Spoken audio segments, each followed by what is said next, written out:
നമുക്ക് ഈ മാങ്ങ കറി എങ്ങനെ റെഡിയാക്കണമെന്ന് നമുക്കൊന്ന് നോക്കാം. ഞാൻ മാങ്ങ കട്ട് ചെയ്തെടുത്തിട്ടുണ്ട്, പഴുത്ത മാങ്ങ.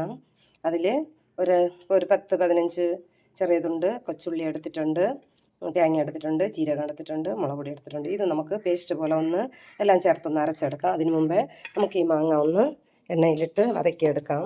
അതിന് ഞാൻ എണ്ണ ചട്ടി അടുപ്പി വെച്ചിട്ടുണ്ട്, എണ്ണ ഒഴിച്ചു കൊടുക്കാം. നമുക്ക് കടുവും കരിയേപ്പില ഒന്നൊന്ന് നല്ലവണ്ണം പൊട്ടി കിട്ടിയിട്ടുണ്ട്. ഇതിൽ നമുക്ക് ഈ അരിഞ്ഞു വെച്ച മാങ്ങ ഒന്ന് ഇട്ട് കൊടുക്കാം. ഇട്ടിട്ട് നല്ലവണ്ണം നമുക്കൊന്ന് ഇളക്കി കൊടുക്കാം. നമുക്ക് ഇതൊന്ന് നല്ലവണ്ണം ഈ സ്റ്റേജിലൊന്ന് നമുക്ക് വതങ്ങി കിട്ടിയിട്ടുണ്ട് മാങ്ങ. ഇത് മതി. അത് കഴിഞ്ഞിട്ട് പേസ്റ്റ് പോലെ ഒന്ന് തേങ്ങ ഒന്ന് ഒഴിച്ചുവിട്ടാനായിട്ട് ഞാൻ അരച്ച് വെച്ചിട്ടുണ്ട്.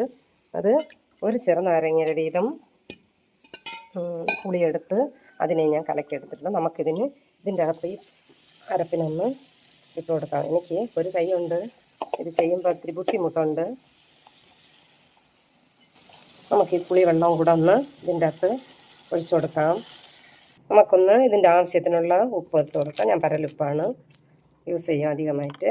ഉപ്പിട്ടൊന്ന് നല്ലവണ്ണം ഇളക്കി കൊടുക്കാം. ഇതൊരു അതായത് തുവരം അങ്ങനെ ഒരു പത വരുന്നത് വരെ നമുക്കിതിൻ്റെ അകത്ത് നമുക്കൊന്ന് ചൂടാക്കി എടുക്കാം.